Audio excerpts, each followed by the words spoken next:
Ladies and gentlemen, I have this great video from Charlie and the way it unfolds will shock you. Let's watch it together.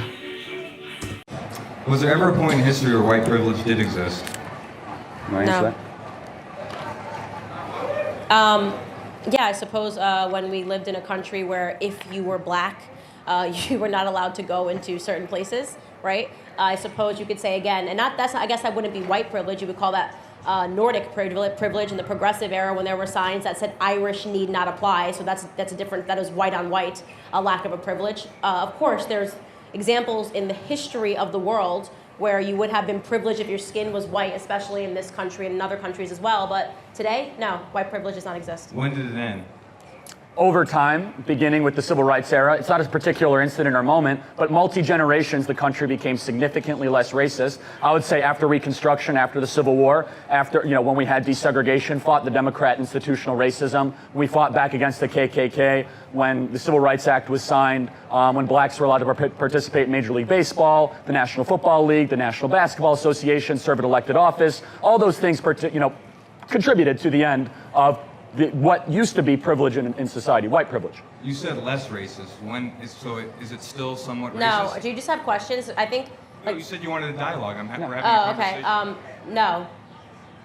It's the least racist country in the world. No, America is not a racist country today. Is it still racist? So no. when did it end? No. You can't answer the question. It ended when it's ended. I just did. Okay, no, you didn't. You said less I will racist. answer. I'll answer. I'm answering you. Thank you. When it stopped being systemic, when there stopped being laws in place that stopped me as a black person doing what you are able to do as a white man. No, I'm not asking that. Systemic racism is not simply that issue. Yes, you just asked me to define when it stopped being, when this country stopped being racist. That's the answer. When? I can't give you the exact date and time and hour. I'm telling you when. Give me the decade. What do you mean? Mid-1970s. Yeah, Mid-1970s. So mass incarceration affecting black and brown communities disproportionately to their population. Because they committed more crimes. As to why? Why did they commit more crimes? Because we ripped apart the family. Because of their economic situation. I'm not fucking talking to you, dude.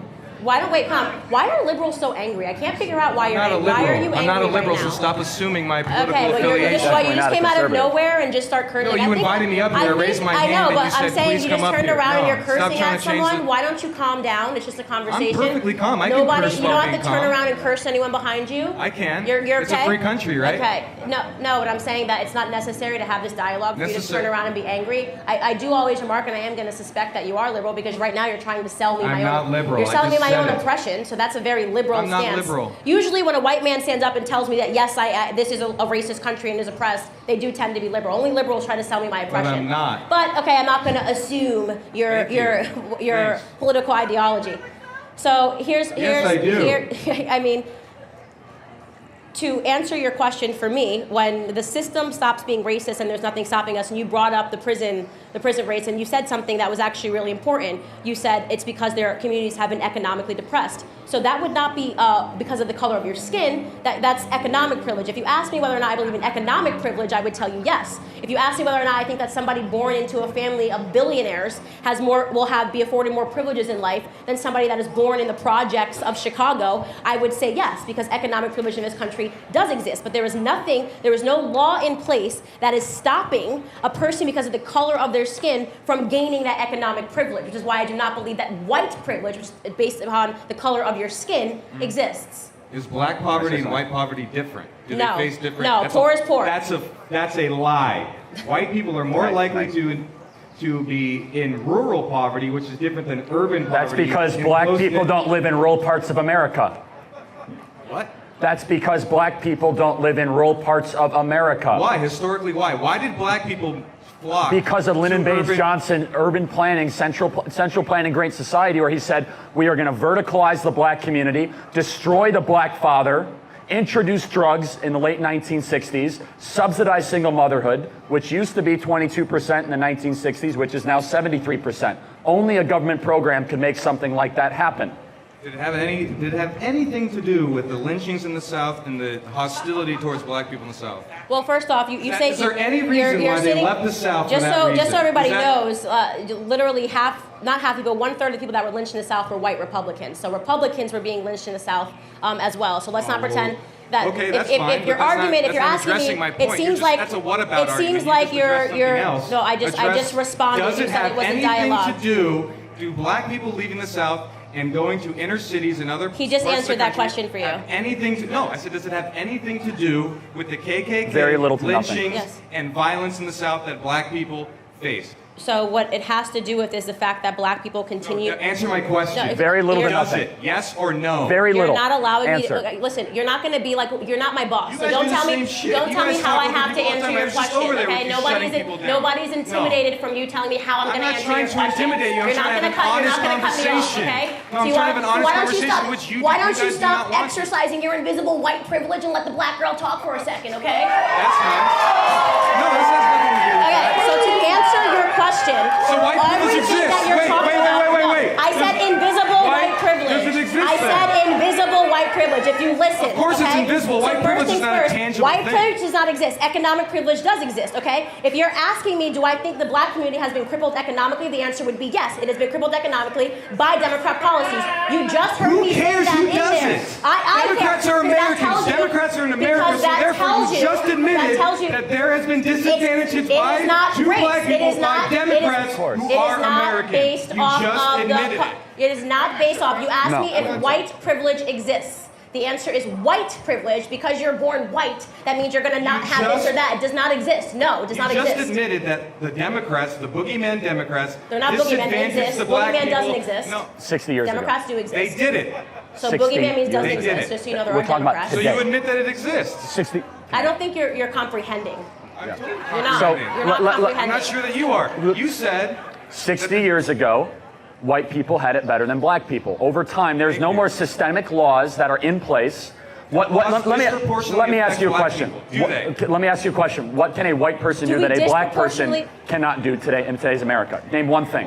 well, black people Answer the question. Isn't that how this works? Fucking question. Black people who smoke marijuana, black and white people smoke marijuana at the same rates. Yet a black person is 3 to 4 times more likely I can to be answer put that. in jail for that. Okay, And I because- know the reason why, because yeah, the police are in the urban No, communities. It's easier to police those communities. Sure. because But that- actually, I had a girlfriend. I had a family member who got a DUI, and I had a You are girlfriend who got a disgraced, DUI. just to let you know, by just saying what you're saying and standing up here and knowing what's going on through the police brutality, through injustice, I all love this stuff. This is so. you're a Guys, joke. I love that You're a joke. behind me. There's like black people rolling their eyes, but the two white guys are yelling at me, telling me that I don't agree with them. This is what I love about white liberals, right? Like they know I'm not a it's so liberal. important You're a for Marxist. them to sell us No, I'm our not. oppression that they'll come up and tell us we're a disgrace. Whoa, ladies and gentlemen, this guy is absolutely furious, and it shows in the worst possible way. Man, what a life some people are living. His anger is spilling out through rude and disrespectful behavior.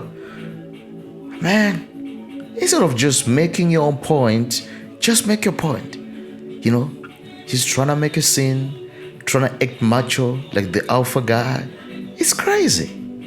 And it's hard to watch because, you know, he doesn't seem to realize how badly it comes across. It's so bad. Ladies and gentlemen, what's up with the attitude? What's up with the attitude? He literally doesn't seem to genuinely... Okay, let me back off a little bit. This guy, clearly, he doesn't seem genuinely seeking for... Is somebody who's seeking for information, for understanding. Instead, he demands answers that aligns with what he already believes or wants to hear. How sad. Regardless of whether those answers are grounded on facts, reason, or reality, it's as if he's not even asking questions to learn or to grow. No, but to reinforce a narrative he is already committed to. It's sad because some people are living in those realities. What a life some people are living. That's a dangerous mindset, folks. That's a dangerous mindset because it closes the door to real dialogue. Man, even humility the possibility of discovering something greater than oneself. Nobody is in monopoly of all information, ladies and gentlemen, as long as you're human. So every moment you get to interact with others is an opportunity where you can learn, when you can grow. But clearly this guy, his mind wasn't open for that. No, he wasn't. And it's sad. It's really sad. There is a thing called personal responsibility. And it seems as if a lot of liberals, they are not really acquainted with this. Well, let me say this. Ladies and gentlemen, personal responsibility is truly empowering. It's one of the most liberating and transformative principles that a person, anyone, can embrace, irrespective of the color of your screen, where you grew up, where you stay, the language that you speak. No, it doesn't matter. When you take ownership of your actions, your choices, and your life, you stop seeing yourself as a victim of circumstance and start realizing you have power to shape your future. Everything will change. Everything will change. And that is called personal responsibility. It builds character, fosters resilience, and gets people to earn respect among others. Yeah, literally. But unfortunately, in today's culture, personal responsibility is always downplayed or replaced with blame shifting and entitlement. Can you imagine? But the truth is, when people begin to practice self-responsibility, when they start holding themselves accountable, following through on commitments, and making it an effort to grow, it doesn't only change their lives, but it even uplifts their families, communities, and entire nations. It does. And this man appears to be struggling, well, the way I see it, he appears to be struggling emotionally and mentally. I would think so. I mean, there is an instability in his demeanor. That's a bit hard to ignore. Yeah, because his reactions seem intense and disproportionate, suggesting unresolved inner troubles or turmoil. Yeah, because the anger he displays doesn't come from nowhere. It's likely a symptom of deeper wounds. Yeah, because why would any man who's sane just go up in front of a crowd just to embarrass himself? Why would anybody do that? I don't get it. I don't get it.